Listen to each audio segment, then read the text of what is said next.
Quando você faz o que está fazendo hoje, cultuando ao Senhor Jesus, você está honrando a Ele, honrando o que Ele fez na sua vida. Esse é o que nós fazemos. Não somente neste dia, mas viver a Páscoa de Jesus todos os dias. Nós vamos entender um pouquinho como é que a Páscoa lá do passado se torna uma Páscoa diferente, nova, e que você já não faz mais uma vez por ano, mas você pode fazê-la uma vez por mês, como nós fazemos. Mais que isso, nós precisamos viver a Páscoa de Jesus todos os dias. Podem assentar-se. Obrigado você presente aqui. Obrigado você online conosco. Várias famílias que possivelmente receberam famílias não podiam vir, estão assistindo, né? A gente tem gente para todo lado. A gente vai acostumar com isso, né? Acostumar com um grupo aqui e vários grupos em vários lugares, fazendo e participando do culto, como aconteceu comigo esses dias no hospital, tendo que ficar 18 dias com a minha esposa lá e tendo que acompanhar de forma diferente, mas a presença de Deus era real e verdadeira na nossa vida, tá bem? O Cordeiro de Deus que tira o pecado do mundo. A primeira Páscoa, e eu quero que você ande um pouco comigo antes de irmos para a aplicação, vamos entender, porque a Páscoa é para relembrar mesmo. E eu queria que você colocasse no seu coração, na sua mente, porque qual é o problema hoje? Nós estamos substituindo a Páscoa de Jesus por um coelho dentro da igreja, não é fora. Não é um problema de você. Eu sei que alguns deram chocolate, está tudo bem, mas o problema é que a gente está perdendo a mensagem verdadeira. E eu queria trazer de novo essa mensagem e a gente entender profundamente, fazer uma correlação com a vida de Jesus, para a gente viver, ensinar. A palavra de Deus diz que a gente tem que fazer esses rituais para os nossos filhos verem e aprenderem. Porque o que os filhos estão conscientes hoje é de presentes que o pai gastou que não podia, que deu chocolate, que parcelou o chocolate e nós demos o coelho da Páscoa. E Jesus é a nossa Páscoa. Então, é muito sério, mas isso é uma coisa dentro da igreja só. Também, e não é só lá fora. Então, eu preciso que você, pai, mãe, que você que leva a sério o futuro do seu filho, a eternidade do seu filho, da sua família, preste muita atenção nisso que eu vou discorrer com vocês nesse tempo. A primeira Páscoa ela aconteceu 1.500 anos do nascimento de Jesus. A primeira vez, foi 1491, volta de 1.500 anos antes de Jesus. E ela foi instituída, você precisa entender, porque Deus estava lançando um juízo sobre o reino do Egito. E o povo de Israel viveu nesse lugar lá por 430 anos. No início, estava tudo legal, porque José chegou, virou governador. De escravo ele se tornou um governador, mas depois morre aquela dinastia, vem uma nova e um novo rei naquele lugar, um novo faraó, que não conhecia, e aí então nesses últimos anos, e eu não sei quantos anos ao todo eles foram escravos, mas eles passaram 430, e a maior parte disso eles são escravos neste lugar. E Deus envia um libertador, porque eles clamam, e havia uma promessa de Deus a Abraão, e Deus já avisou a Abraão, olha, seus descendentes, eu vou fazer de você uma grande nação, mas seus descendentes vão passar no Egito e vão passar 400 anos de escravidão naquele lugar, e depois vou libertar. Então Moisés, que vocês conhecem a história, é alguém que envia, depois que ele foge de lá, e abre mão de viver aos pés do faraó, para viver lá naquele deserto, é treinado, preparado por Deus. E por causa da promessa de Deus, o projeto de Deus, Deus envia Moisés para tirar esse povo do seu cativeiro e levar para um lugar de liberdade e de prosperidade. Agora, o juízo de Deus foi executado com 10 pragas sobre o Egito, sobre aquele reino. E o rei, apesar de serem duras, as 9 ele foi resistindo e foi enganando e deixando, e não soltando, não libertando o povo. Mas na 10ª praga foi tão grave que ele acaba expulsando o povo de lá. Então diz que Deus iria passar a castigar todos os deuses. O projeto de Deus, o plano de Deus com aquelas pragas era castigar todos os deuses que Faraó e aquele reino tinham, para mostrar que ele era o único Deus e o Deus verdadeiro. E qual era essa praga? Todos os primogênitos eles iriam morrer, desde o filho mais velho de Faraó, que era o herdeiro do trono, que ele estava preparando, até o filho mais velho da escrava, que trabalhava no moinho, como também todas as primeiras crias do gado. Tudo que era primogênito naquele lugar iria morrer. A população de Israel, quando eles saem ali, era exatamente 600 mil homens. Entrou José, depois a família de Jacó, se não me engano, eram 70 e poucas pessoas. 430 anos depois, são 600 mil homens, sem contar mulheres e crianças. E Deus disse assim, olha, essa praga que eu vou enviar não vai acontecer nada com o povo de Israel naquela noite. E foi exatamente assim que aconteceu. Mas era preciso, e a ordem e orientação de Deus cada família deveria sacrificar um cordeiro ou um cabrito, e eles iriam comer isso. Tinha que ser, esse cabrito ou cordeiro tinha que ser assado na brasa, e eles iam comer às pressas, iam comer com ervas amargas e um pão sem fermento, e eles deveriam pegar um pouco do sangue desse cordeiro que sacrificaram, e deveriam passar, eu entendo que era o batente, como se fosse o batente, nas laterais e na parte superior das portas. Por quê? À meia-noite, o próprio Deus iria passar para executar o seu juízo. Ele diz, executar o meu juízo sobre o Egito. E cada casa que tivesse o sangue sobre as suas portas, ele passaria por ela e não aconteceria nada. E é interessante que ele disse lá que nem o cachorro perceberia o que ia acontecer naquele lugar. O cachorro na família de Israel. Se você tem um cachorro, ele não vai latir, você não vai ouvir latindo porque o anjo da morte está passando, porque será assim. É dessa forma que eu vou cercar o povo de Israel, o meu povo.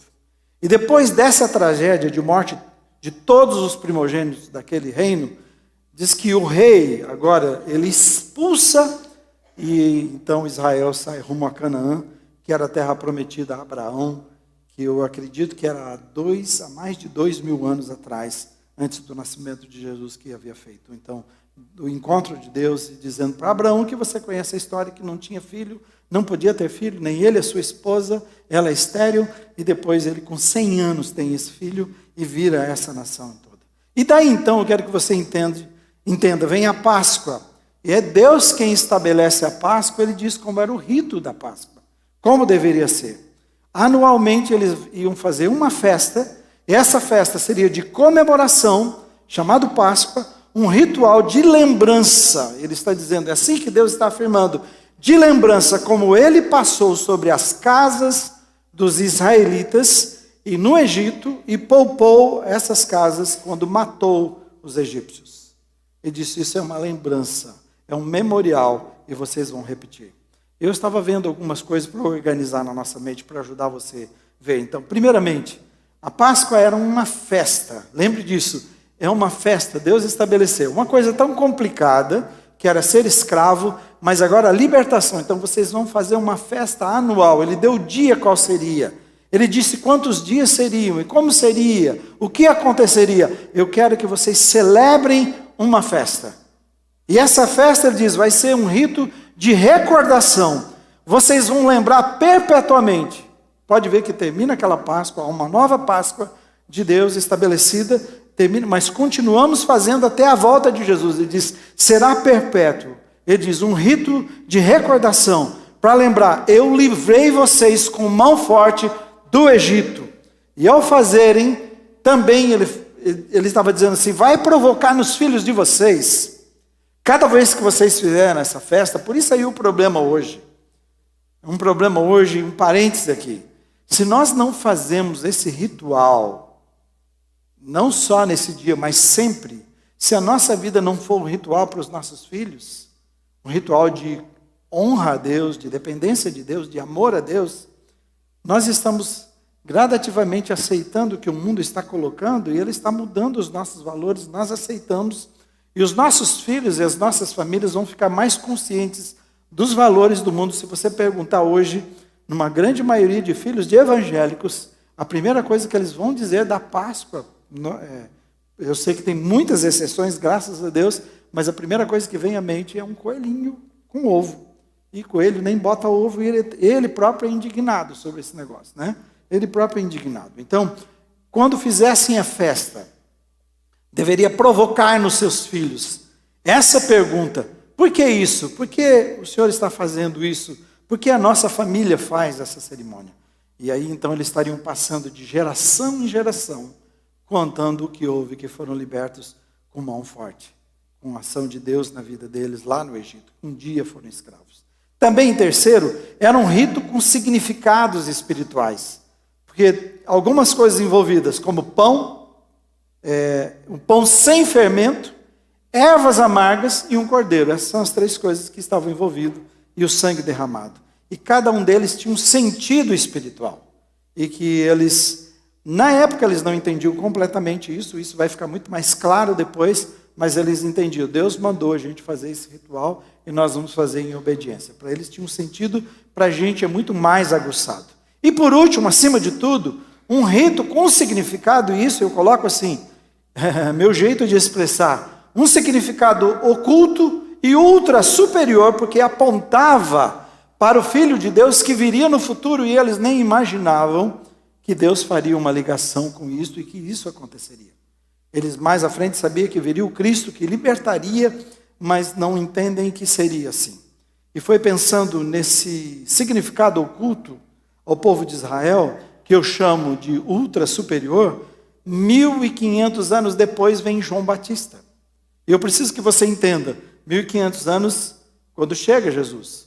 Os judeus que não aceitam Jesus continuam fazendo a Páscoa ainda nessa espera.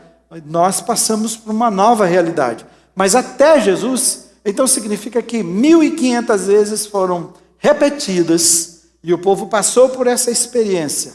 E agora vem João Batista e fala uma coisa. O que ele fala? João Batista é aquele que prepara o caminho para a vinda de Jesus. E ele só faz isso, não faz milagre, não faz nada a não ser, ele está preparando o caminho para a vinda de Jesus. E ele que batiza e apresenta Jesus. E quando ele vê Jesus, ele diz assim, eis o Cordeiro de Deus. Lembra, a gente está falando de um cordeiro até agora. Ele diz, eis o Cordeiro de Deus que tira o pecado do mundo. O próprio Paulo afirma assim, em Coríntios, que Jesus é a nossa Páscoa.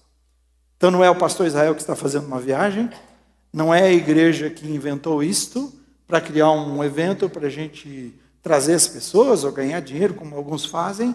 Foi o próprio Deus quem estabeleceu.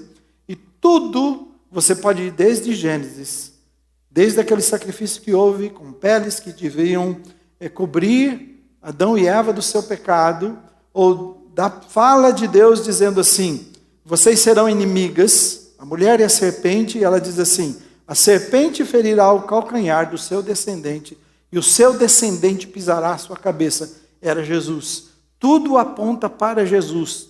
Tudo foi feito por Ele, por meio dEle e para Ele. Preciso que você entenda, então, quando você olha para a Bíblia, você vai encontrar Jesus nas suas páginas, em tudo. E aqui está, Cordeiro que foi sacrificado por 1500 anos, um sangue derramado, passado nas portas, apontando para esse Cordeiro que viria.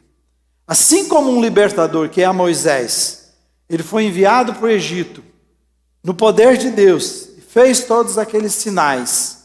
No poder de Deus chegou um momento que eles não conseguiram acompanhar mais, aqueles que faziam mágicas da época, porque era o poder de Deus agindo. Então, e Moisés, no poder de Deus, vai lá para libertar esse povo da escravidão, para levar para uma nova terra de prosperidade, de liberdade.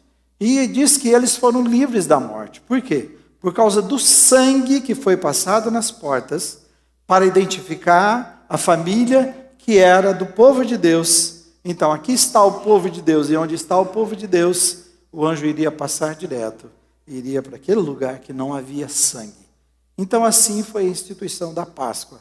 E eles depois tiveram que repetir isso, depois do êxodo, então, da saída do Egito. Dentro do Egito fazem isso, e eles repetem isso por todos esses anos. Mas um novo libertador, chamado Jesus, também enviado por Deus.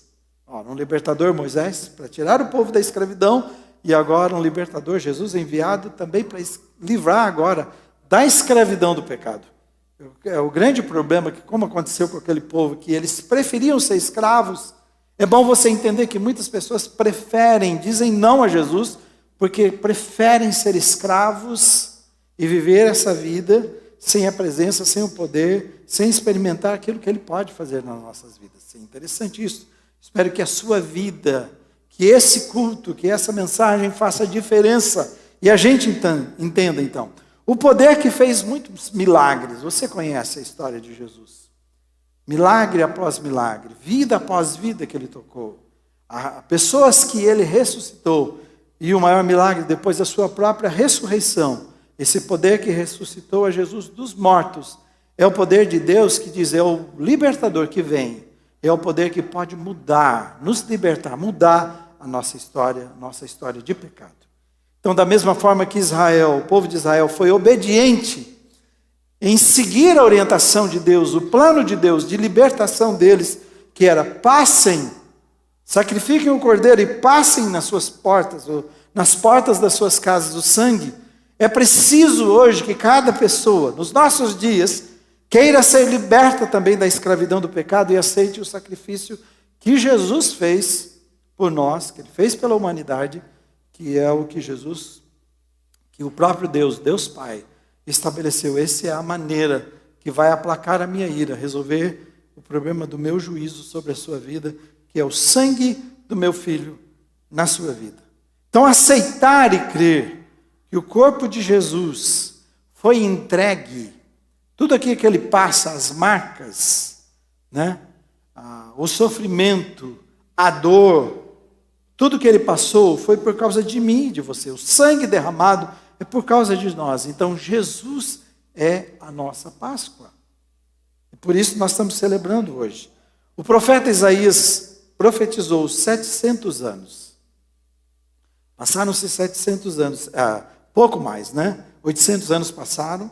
E 700 anos antes de Cristo vem Isaías e fala de Jesus de uma forma que eles não tinham conhecimento. É uma revelação de Deus e uma descrição em detalhes, que eu vou fazer um pedido a você. Nós estamos aqui para honrar a Deus. Seja aqui na sua casa, se você puder, faça isso. Vamos ficar em pé nesse momento. Vamos pôr a nossa mão sobre o coração. E em reverência, eu queria que você lesse alguns versículos comigo e fizesse isso parte da sua vida, do desejo do seu coração, mas também da sua reverência para Deus. Olha o que Isaías descreve, e eu estou colocando na linguagem viva, para ser um pouco mais simples para você entender. Diz assim: Jesus colocou sobre si, vamos falar juntos? Jesus colocou sobre si mesmo as nossas dores. Ele mesmo carregou o nosso sofrimento. Ele foi ferido por causa de nossos pecados. Seu corpo foi maltratado por causa de nossas desobediências. Ele foi castigado para nós termos paz. Ele foi chicoteado e nós fomos curados. Nós andávamos perdidos e espalhados como ovelhas. Nós abandonamos os caminhos de Deus e seguimos os nossos próprios caminhos. Apesar disso, Deus jogou sobre ele a culpa e os pecados de cada um de nós. Ele foi maltratado e humilhado, mas não disse uma única palavra. Foi levado para a morte, como um cordeiro vai para o matadouro, e como a ovelha fica muda diante de quem corta a sua lã, ele não disse nada aos seus juízes e acusadores. Apesar disso, o plano perfeito do Senhor exigia sua morte e seu sofrimento, mas depois de dar a sua vida como oferta pelo pecado, ele vai ressuscitar, verá os muitos filhos que ganhou através da fé, e ele cumprirá com sucesso a vontade do Senhor. Amém? Vamos aplaudir a Jesus mais uma vez. Pode assentar-se. Aqui, antes de continuar no assunto, eu quero abrir parênteses mais uma vez. Todas as vezes que as pessoas olham para Jesus, estão olhando como um coitadinho, e muitas pessoas são irritadas contra Deus. Nós estamos vivendo essa época, né? Nós estamos numa época complicada. E irritados contra Deus porque um pai faz isso. Você precisa entender que isso fazia parte, como nós lemos no final. Deixa esse versículo 10 um pouquinho, volta só um pouquinho 10. Isto. Está dizendo que era um plano perfeito de Deus, Jesus passar pelo que passou. Todo o seu sofrimento era por você e por mim, e Jesus faz isso voluntariamente, ele entrega a sua vida, mas ele vai reaver a sua vida. Está dizendo assim, o projeto de Deus para ele, eu vou ressuscitar você. E Jesus sabia assim, em troca da alegria que estava proposta quando diz, nesse texto está deixando muito claro, ele vai obedecer a Deus, ele vai fazer o que Deus pediu a ele vai fazer isso espontaneamente, porque ele vai ressuscitar e ele vai ver o fruto daquele sacrifício, o fruto da sua morte. E ele falou, muitas vidas seriam resgatadas para ele. Então significa que cada vez que uma alma se rende a Jesus, você precisa entender, ele está sentado à direita de Deus, ele não é coitadinho. Ele está à direita de Deus, ele vai assumir todo o trono, ele vai assumir tudo. Deus está fazendo, vai entregar depois tudo a Jesus. Ele que vai reinar com poder e glória sobre nós. Então não é um coitadinho, é um rei à direita de Deus. E que cada vez diz que quando um pecador se converte, há uma festa tão grande no céu. Cada vez eu imagino que a conversa do pai, valeu a pena, não valeu, filho? Ele fala, Jesus, valeu a pena. Tudo que eu passei, tudo que eu sofri, mais uma pessoa que se rende aos pés de Jesus. Amém? Então vamos aplaudir a Jesus e vamos procurar viver uma vida dessa forma, de entender isso. Não é um coitadinho, é alguém que decidiu e te amou de tal maneira e diz, eu te amo e a ponto de dar a minha vida por você. Interessante que nesse texto, a gente viu no versículo, foi no 7, estava dizendo assim que ele seguiu para a morte como um cordeiro. Como um cordeiro, mais uma vez. Ele está citando lá 700 anos antes de Jesus nascer. Então, mais uma vez, a figura do cordeiro está aí. E foi por sua causa e a minha. Quando eu vejo aqui, deixa eu relembrar o que nós lemos. Nossas dores, nosso sofrimento, os nossos pecados, foi por isso que ele morreu. Nossa desobediência, a nossa inimizade contra Deus, as nossas enfermidades, a nossa separação de Deus, somos inimigos de Deus sem Jesus, a nossa arrogância em seguir o próprio caminho, foi por isso que Jesus veio morrer e ressuscitar, porque se ele só morre, ele era mais um. Mas o fato dele ressurgir ao terceiro dia, como ele prometeu, que os próprios discípulos não creram nisso, né? Eles foram lá no sepulcro procurar Jesus. E a palavra dos anjos é, por que vocês estão aqui? E depois eles encontram Jesus. Jesus aparece a mais de 400 pessoas. Na ressurreição de Jesus, muitas pessoas receberam seus mortos. Não há dúvida sobre isso. E ele fez isso por mim e você mais uma vez. Jesus é a nossa Páscoa. Amém? Tem o cordeiro que foi morto. O seu corpo entregue para sofrer em nosso lugar. O seu sangue derramado para nos resgatar, e 1 Pedro diz isso, para nos resgatar da nossa vida vazia, da nossa vida sem sentido, que nós herdamos dos nossos pais, e quando ele está falando de Adão. É genético, não é uma coisa que você fala, mas pastor, eu sou bom, e eu conheço muitas famílias boas, eu conheço muita gente boa, que inclusive alguns são até mais honestos do que determinados crentes, eu também concordo com isso, é verdade. Eu sei disso. Tem pessoas que receberam Jesus, mas não deixaram ser transformadas e estão fazendo coisas da velha vida que muitas vezes uma pessoa que não tem Jesus, mas que foi criado em princípios, em bons princípios, tem um bom comportamento. Mas aqui não está falando dos atos nossos, está falando da natureza nossa. Nós herdamos uma natureza má. Então não importa que você seja uma boa pessoa fazendo boas coisas, do ponto de vista do mundo para Deus, nós perdemos a imagem de Deus. E essa imagem precisa ser resgatada. Então está dizendo assim, Jesus veio para nos resgatar dessa vida vã e vazia, sem sentido que nós herdamos. A humanidade vive um caos.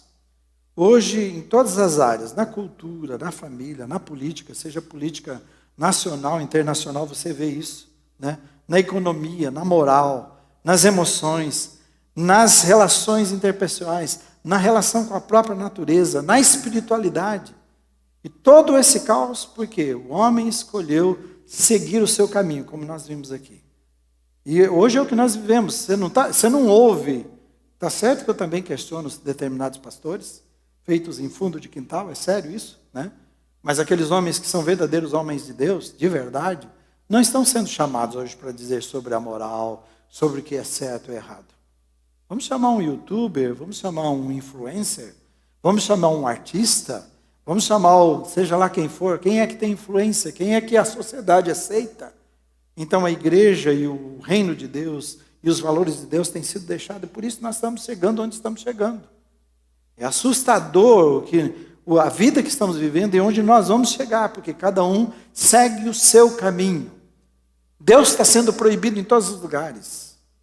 Nós temos uma escola de lado aqui, nós atendemos próximo de 200 crianças diariamente. Nós já colocamos no nosso estatuto que é confissão religiosa, confissão evangélica. O pai assina sabendo que aqui nós ensinamos Jesus, nós pregamos sobre Jesus.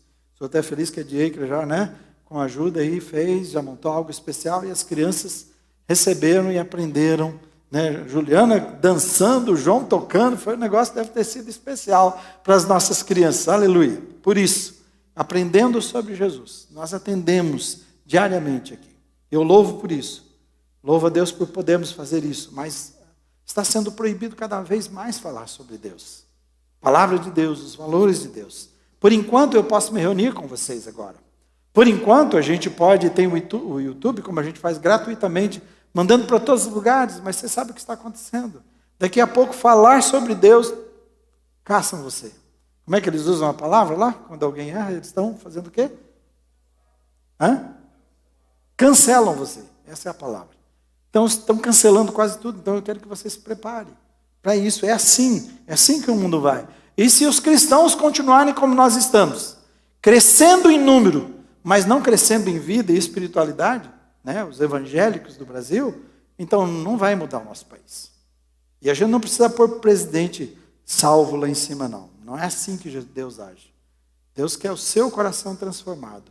O poder de Deus não vem lá de cima para baixo, vem de baixo para cima, de dentro de você.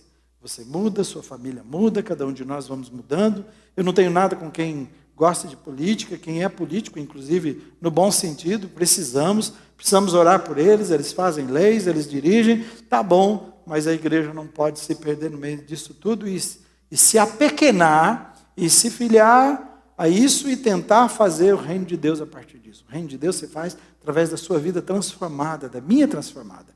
Vamos exercer nosso poder de cidadania, mas há um poder muito maior que isso, que é sua vida santa e o seu joelho em oração dobrado. Deus pode mudar um país. E eu quero muito pedir que você ore e clame ao Senhor Jesus para que Ele mude o nosso país e nos livre, porque primeira, segunda, terceira via, que seja quinta via, vá para onde for, não importa para mim, mas que venha alguém segundo o coração de Deus e ajude a gente. Amém? E ajude o nosso país. Então Jesus, que é a nossa Páscoa, Ele é o Cordeiro de Deus que dá vida nova, vida transformada a mim e você. Jesus é o caminho de volta para Deus para quem se perdeu. Jesus está dizendo, eu sou o caminho. Para o mundo perdido hoje, você não sabe o que fazer em qualquer área da sua vida. O grande problema é as pessoas se perderem e transformarem numa religiosidade e a gente não entender que Jesus não é uma igreja como nós somos, instituição. Jesus é uma pessoa envolvida com você, com a sua vida, e Ele quer entrar em todos os detalhes da sua vida. A hora que você vai fazer prova, Ele quer estar lá com você.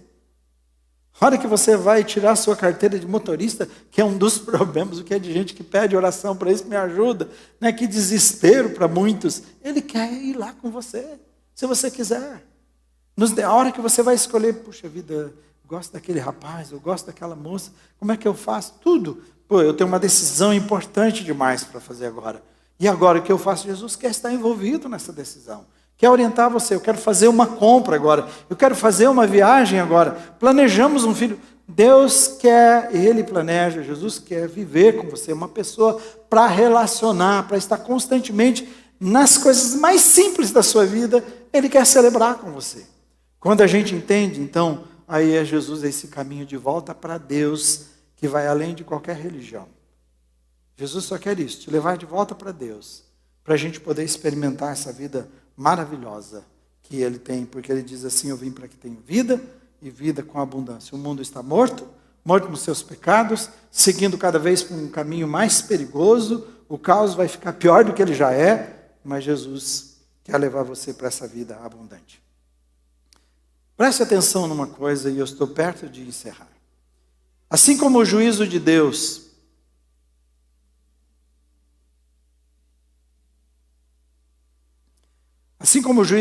foi executado sobre o Egito, Lembra, foi um juízo executado sobre ele.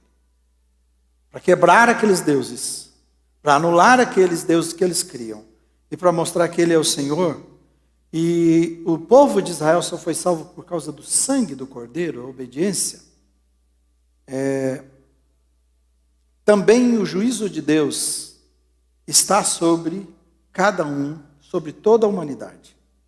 E ele vai ser executado sobre a terra. Eu preciso que você entenda isso.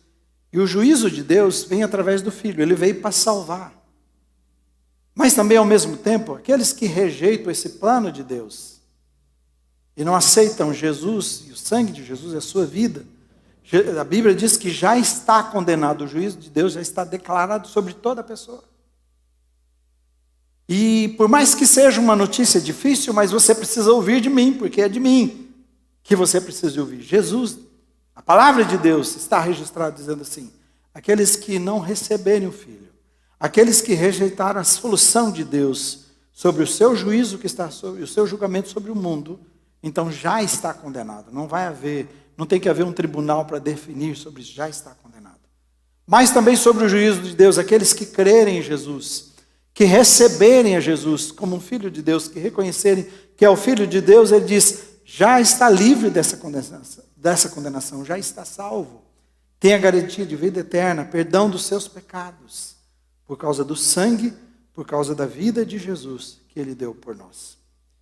Como a Páscoa é um rito para relembrar e honrar a Deus pelo que ele fez em nossas vidas, você que já recebeu Jesus, eu vou pedir que você pare um momento e diga depois, eu vou orar com você, e você vai orar comigo nesse momento. Eu vou pedir que todos fiquem em pé, agora, tá? Todos fiquem em pé. E eu quero que você que já tem Jesus, você que deu a sua vida a Ele, é um momento de relembrar e honrar e agradecer a Ele. É uma oração muito curtinha, mas eu creio que é muito importante você fazer. Eu falo e você responde depois, tá bem? É responsível. Eu falo e você fala. Eu falo e você fala, tá bem? Diga assim comigo: eu te amo, ó Deus, pela minha salvação, por enviar Jesus para morrer em meu lugar e me salvar. Eu sou livre. Eu sou nova criatura. Eu tenho a vida eterna. Amém? Aplauda Jesus por isso. Isso é uma verdade que você precisa viver todos os dias na sua vida. Eu sei quem é Jesus, Ele é o meu Senhor, o meu Salvador, eu te louvo por isso. Até eu lembrei que tem uma música, né? No início ela diz: eu te amo, ó Deus, Deus da minha salvação. É exatamente isso que a gente precisa cantar todos os dias com a nossa vida. Amém? Mas aí eu vou pedir agora, você que orou comigo, vou pedir o seguinte: que você que orou, continue com seus olhos fechados e clame por nossos amigos que eu vou orar agora. Ele vai orar comigo, seja aqui ou seja online.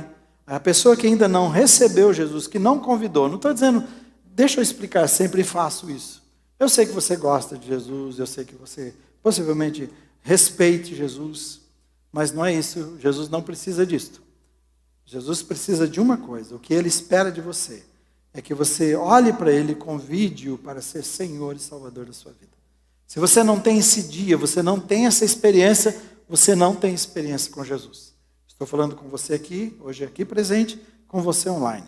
Então, assim como o povo no Egito teve que passar sangue nas portas, você precisa abrir a porta do seu coração e convidar Jesus para entrar na sua vida. Então aí você vai estar protegido e livre dessa condenação pelo pecado através do sangue de Jesus.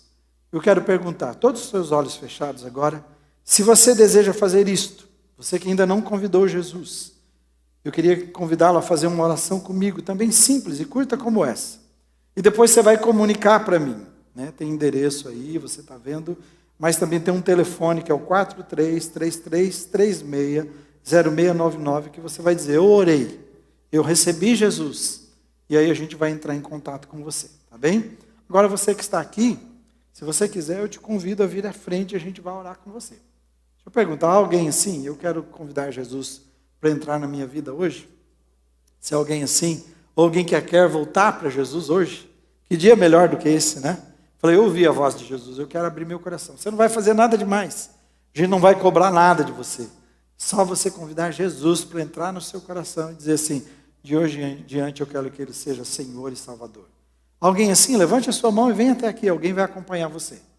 Alguém assim nesta manhã, falei, eu quero receber Jesus aqui, presente. Alguém que está voltando para Jesus também, falei, eu quero restaurar meu compromisso com Jesus. Ok? Então na sua casa, online, eu quero que você ore assim comigo. Jesus, eu creio que você é Filho de Deus, que veio a este mundo morrer em meu lugar. Eu te convido para entrar em minha vida, perdoar os meus pecados e me fazer uma nova pessoa.